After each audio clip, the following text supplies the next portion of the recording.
ચોમાસાની ઋતુનું સૌથી આરોગ્યપ્રદ શાક એટલે કે કંટોલાનું શાક આજે બનાવીશું.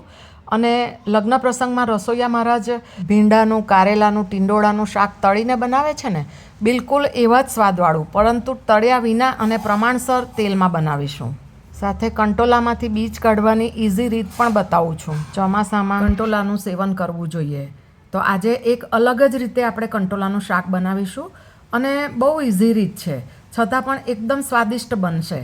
તો બનાવવાની શરૂઆત કરીશું. વિડીયોને સ્કીપ કર્યા વિના છેલ્લે સુધી જરૂરથી જોજો.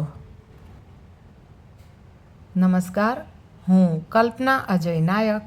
મારા કિચનમાં આપ સૌનું સ્વાગત છે. સૌથી પહેલાં તો આ 250 ગ્રામ કંટોલા છે અને આ રીતે તાજા અને લીલા હોય ને એવા લેવાના.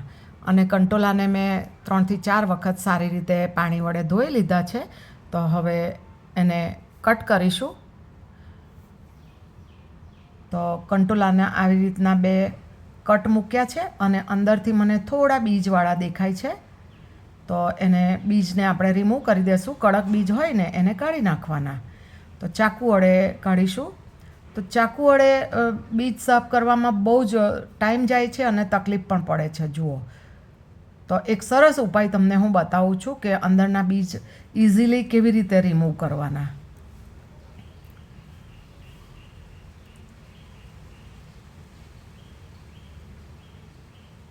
હવે આ કંટોલાનો બીજો અડધો ભાગ છે, એમાંથી કાંટા ચમચી વડે એના કઠણ જે બીજ હોય છે ને એને દૂર કરીશું. બહુ ઇઝીલી નીકળી જશે અને તમારા સમયની પણ બચત થશે. જુઓ, આ રીતે ફટાફટ અંદરથી કડક બીજ હતા તે બધા બહાર નીકળી ગયા છે. તો હવે એને કટ કરી લઈએ. તમે ગોળ અથવા તો આ રીતે ઊભી સ્લાઇસમાં પણ કાપી શકો. હવે આ કંટોલાનું ફળ એકદમ કુમળું છે, તો એમાંથી બીજ કાઢવાની જરૂર નથી. તો આ રીતે બધા કંટોલાને કાપી લીધા. હવે આ એક મિક્સર જારનું બાઉલ લીધું છે. એમાં લગભગ 1 ટેબલ સ્પૂન જેટલું કોઈ પણ પ્રકારનું નમકીન તમારે લેવાનું અને 2 ટીસ્પૂન તલ લઈશું. ત્યારબાદ આ કિચન કિંગ મસાલો છે, 1/2 ટીસ્પૂન જેટલો ઉમેરીશું. કાશ્મીરી મરચું છે, 1/2 ટીસ્પૂન 2 વાર ઉમેર્યું. ધણા જીરું પાવડર 2 વાર 1/2 ટીસ્પૂન અને ખાંડ 1/2 ટીસ્પૂન 2 વાર ઉમેરી છે. ખાંડ ઓપ્શનલ છે. અને 1 ટેબલ સ્પૂન કાચા સિંગદાણા અને 1 ટેબલ સ્પૂન ડ્રાય કોકોનટ લઈને એને કરકરા પાવડર રૂપે ક્રશ કરી લઈશું.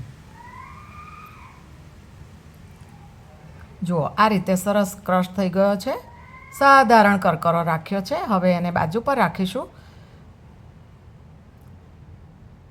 હવે ફરીથી એ જ મિક્સર જારમાં લગભગ 2 ઇંચ જેટલા આદુના ટુકડાને કાપીને લીધા. એક મોડું મરચું છે, એને કટ કરીને ઉમેરીશું. તમે તીખી મરચી પણ લઈ શકો.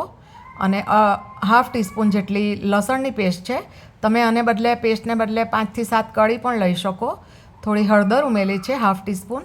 ચપટી મીઠું અને હળદરવાળી વાડકીમાં 1 ટેબલ સ્પૂન જેટલું પાણી ઉમેર્યું અને ક્રશ કરી લીધું છે. તો હવે શાક બનાવીએ. એના માટે જાડા તળિયાવાળી કઢાઈ ગેસ પર મૂકી છે. એમાં તેલ લઈશું, લગભગ 5 થી 6 ચમચી જેટલું. અને તેલ ગરમ થાય એટલે 1/2 ટીસ્પૂન રાઈ અને 1/4 ટીસ્પૂન હિંગ ઉમેરીશું. ત્યારબાદ કટ કરેલા કંટોલા ઉમેરી દઈએ અને જે આપણે હળદર અને પાણીવાળી પેસ્ટ કરી છે એ પણ ઉમેરી દઈએ. અને સ્વાદ અનુસાર મીઠું પણ ઉમેરી દઈશું કે જેથી કંટોલા કૂક થવામાં પણ હેલ્પ થશે. સારી રીતે મિક્સ કરીએ અને ગેસની ફ્લેમને મીડિયમ ટુ સ્લોની વચ્ચે રાખવાની અને ઢાંકીને કંટોલાને સારી રીતે કૂક થવા દેવાનું છે.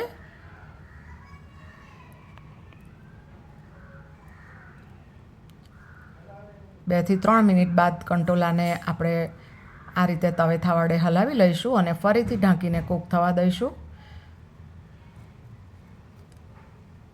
ફરીથી જોઈ લઈશું.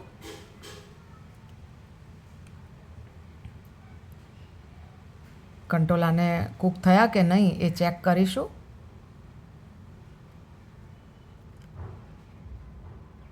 થોડી મને હજી વાર લાગે છે, તો ફરીથી ઢાંકીને કૂક થવા દઈશું. ફરીથી જોઈ લઈએ.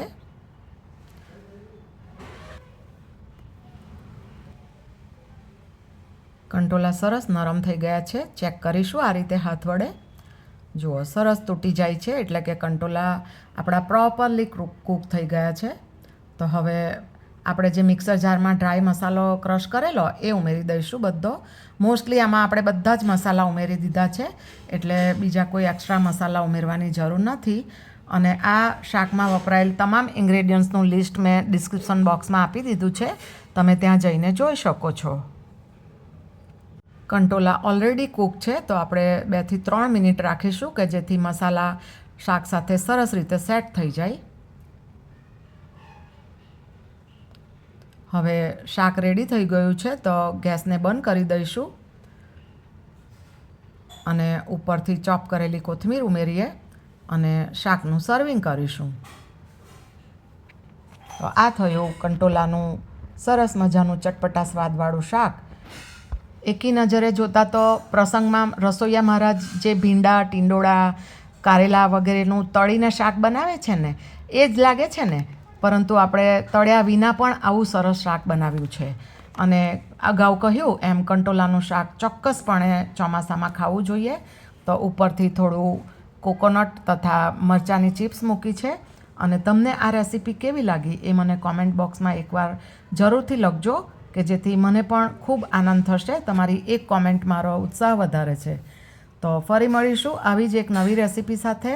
ત્યાં સુધી તમારું ધ્યાન રાખજો અને આવજો.